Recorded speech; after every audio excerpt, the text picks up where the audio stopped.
Alright, this is Waifunet's first time playing Stardew Valley.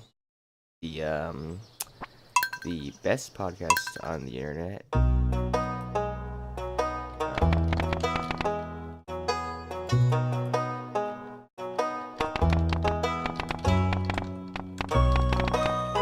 you can't even change my blog's name. This is terrible. What should I name my farm?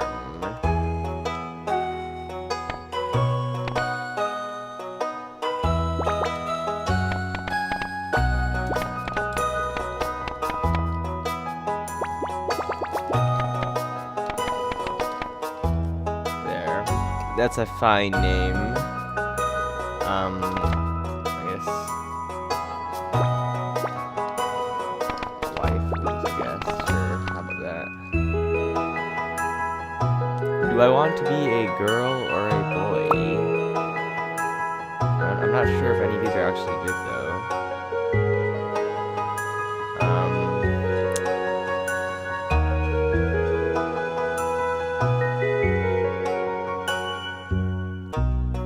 I'm not sure if I can even hear my mic though. Need to turn up the gain or something.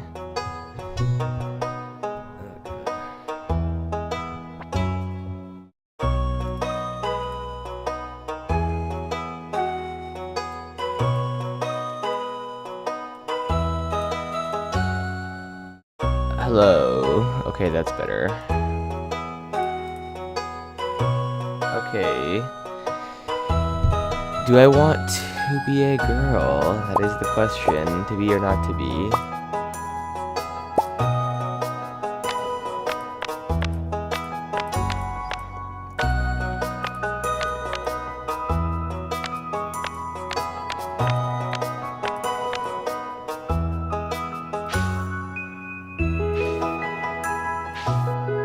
These are some bizarre hairstyles.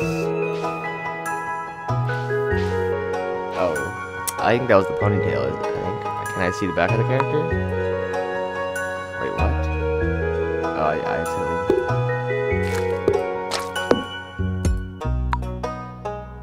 Oh, that's not bad, actually.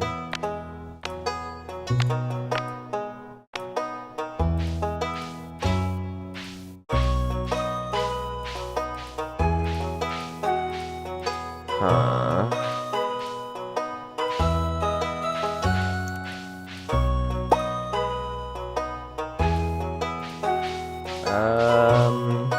I guess we'll go with this one.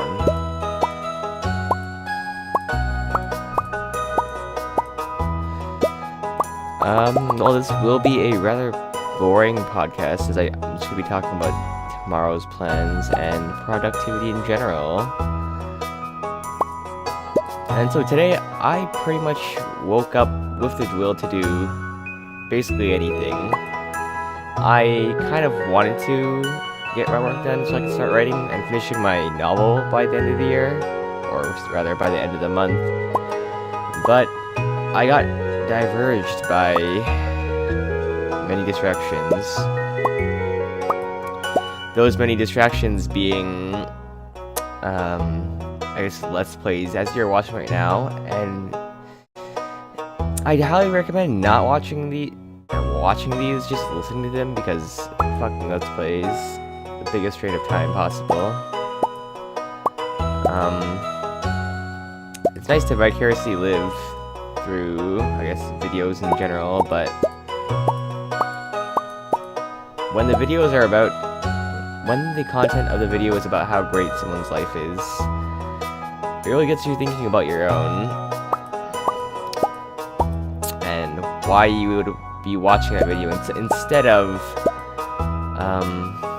trying to get to a place, in a position where you are able to experience the same thing as that Let's Player is, for example.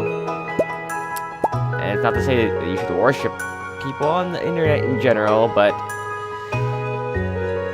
it's a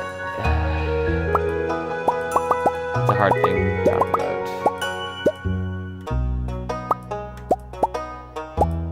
And wow, these shirts are all terrible. Is there anything more feminine? I can't even tell with all these pixels.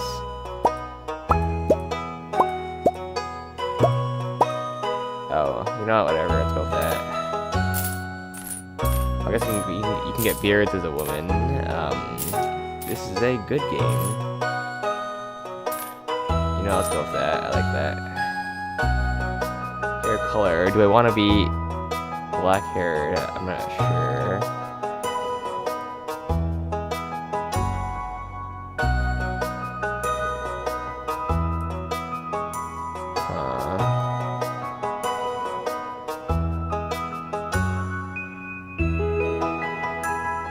Pants colored. I want colored pants. You can't get colored pants in this game? That's bizarre.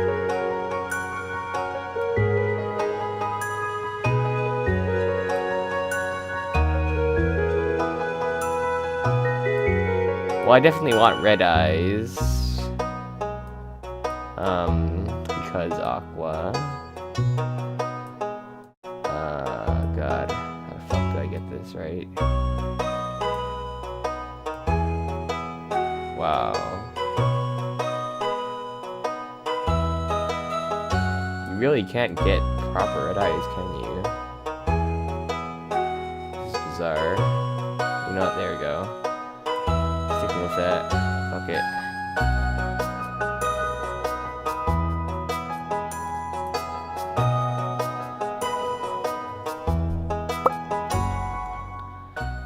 Okay, now I can finally get to the meat of the podcast since we've got through the most important part, which is the customization of characters, because I think I am a fashionista, at least when it comes to digital fashion.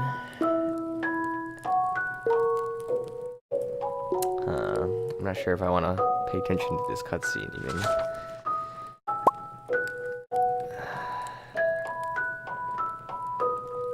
In general, I don't really give a fuck about the presentation. I find cutscenes a bizarre form of presentation. I don't really think they're all that necessary most of the time. If you're going to use a visual medium, it does make sense to have things moving on screen and not just a game interface, and while keeping the game the way it usually looks while the player is playing the game for gameplay. But cutscenes are kind of jarring, and I just kind of doze off in most of them. I'm not sure. Well, in general, this was the first game I stumbled upon when I was just looking for something other than orange juice to fill that need of, I guess, a mindless game I could play while recording.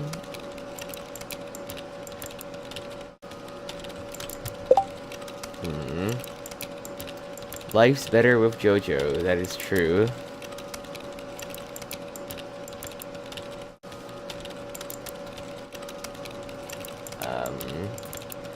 So is this about being a corporate slave? Is that what Stardew Valley is about? Oh. If you're reading this, you must be in dire need of a change. The same thing happened to me long ago. I lost sight of what mattered most in life, real connections with other people and nature, so I dropped everything and moved to the place I truly belong. I've enclosed the dead to that place, my pride and joy, Ore no Harumu Farm. It's located in Stardew Valley on the southern coast. It's the perfect place to start your new life. This was my most precious gift of all, and now it's yours. I know you'll honor the family name, my dear. Good luck. Love, Grandpa. P.S. If Lewis is still alive, say hi to the old guy for me, will ya? What a heartfelt letter, because this podcast was supposed to be about me having an existential crisis about life and my inability to change things. See, when you get your inspiration from thinking about the future, if your drive to work comes from the results of games in the future, that motivation is very limited, and you need a constant supply of it to kind of always keep you going. But those things, I mean, such inspiration is, if you don't keep creating, or if you don't keep consuming content that inspires you, you're bound to lose interest in what you're actually doing, and I guess you stray from your actual goal. And so the problem I've been facing over the past 3 years, perhaps not 3 years, but 2 years, is that I know exactly what I want to do, which is translation or anything in terms of writing, for which I need to improve my writing every single day. And with that, it's crucial that you get into the habit of writing without feeling stressed, or forcing yourself to write without it feeling too bad, it feeling natural.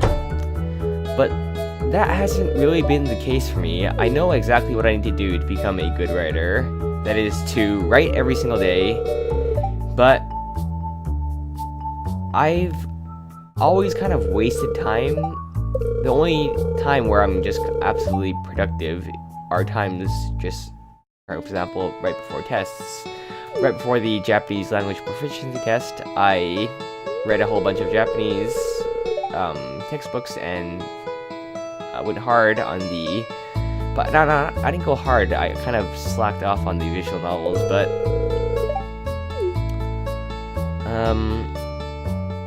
yeah, I went hard in Japanese for a good month before the exam, and was dedicated to a full schedule. But without that pressure, there's kind of no drive to work. While I do know that, well, I never forget that it's important to, find your independence as a creator, and find ways to motivate yourself to become someone who's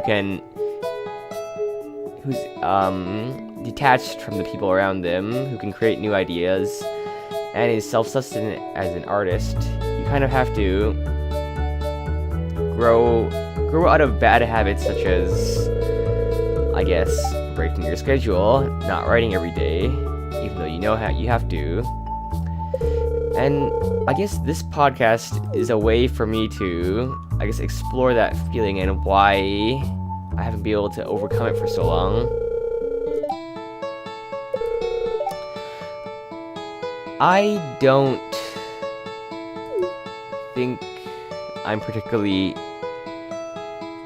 foolish when it comes to, the way time is supposed to be spent and my priorities in life. However, it's very easy for me to get distracted from those priorities, and as such, I've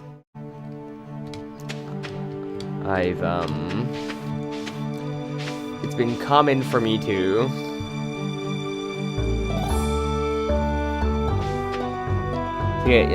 block off distractions for myself, but there are a lot of issues with relying on that forever. You're never going to just become an absolutely productive person just by blocking distractions that always get you. You have to make a conscious effort to remove those distractions from your life. And so, for example, with me,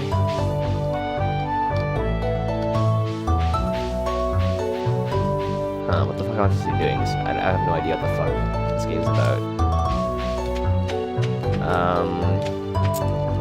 Well, in any case, for example, in my case, it's difficult to get myself to get off social media, for example, Twitter, because the trick of social media is that you get to isolate yourself with people and circles which you genuinely enjoy and people who you genuinely respect. You can get rid of comments that you don't want, but in the end, I guess Twitter is still a breeding ground for, a vapid discussion and, one-off thoughts. And so you're not really getting the best of other people just by being on social media generally, it gives you the illusion of, I guess, being with people that you really care about. But I become disillusioned with that, and getting out of it and kind of forcing myself to get rid of social media is a real big pain, because as I said earlier, I'm a very self-aware person, and I know the, I guess, negative effects it's had on me, yet the only way I can kind of get away from that is through blocking it, which is not perhaps the most ideal way of solving my issues. What the fuck am I doing?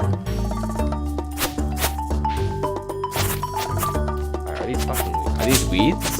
I don't even know, but I guess I'm gonna fuck it all up. Let me fuck it all up. So as I was saying earlier, I'm a very self-aware person, but I guess controlling those urges, that can be a little difficult. So here I want to kind of establish an action plan that will actually get me out of this loop of not being able to remove these distractions from my life, despite me knowing exactly how to do it, which is to not be lazy, to not let my mood control me when I otherwise want to, when otherwise my body would tell me to. For example, if I don't really give an example for that, I suppose, because everyone gets it as well, probably.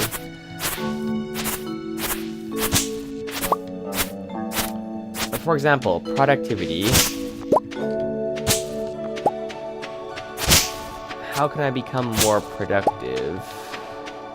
That is the question. I have no idea what I'm going to speak about in this podcast, but that is the question I'm trying to be delving into as I venture through this mindless game that is.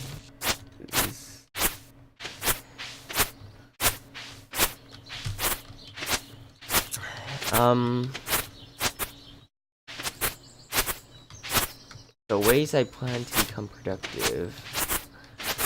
Okay, so perhaps I'll start off by listing the things I know that generally get me motivated and get me working. And that is not silly motivational speeches, or vapid motivational speeches that I guess can kind of move people in general, or that are broadly appealing enough that pretty much anyone can get the message they're saying and can get motivated from. But to be honest, a lot of motivational speeches, and not speeches, but like ideas in general, the idea of motivation in general as a thing in public conscious is very temporary. The way people get motivated in the grand scheme of things is not through things that advertise themselves as motivational, but rather real inspirations that I guess you experience personally. And my way of doing that are, I guess, podcasts of people who I respect, people who I follow and feel as if I have a personal connection to, even though I don't really. And so, while these, I do feel like, I guess, seeing the lives of other people makes me generally inspired to work my hardest towards my own goals. It's also a problem because it's kind of, when you're listening to, I guess, podcasts, for example, of people who you only like, you're shoehorning yourself into a safe zone where I guess a lot of your beliefs are validated, I guess. And that's a problem. Because I guess all of your beliefs need to be challenged in some way, whether that be through, I guess, experience in the real world or something else. The problem is that I don't have something that can challenge my views without just stressing me out in general. For example, if I just wanted to take every single criticism from others and put this out I made an effort to get my content out there in the public conscience, where it would be criticized easily. I'm just generally bad at dealing with people like that, and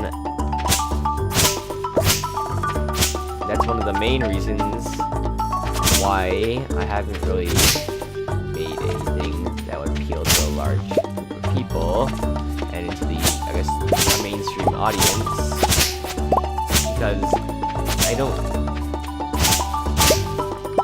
don't see interaction with people who generally disagree with me as enjoyable. But although the issues of those interactions are definitely necessary for people to grow,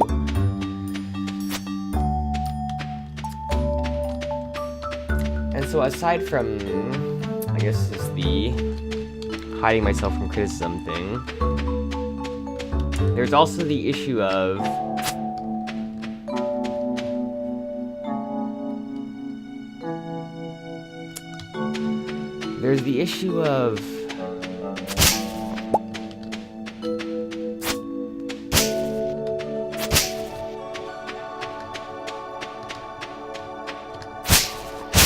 of me not having enough concrete goals. For example, if I set myself a deadline for a novel to be finished in a month,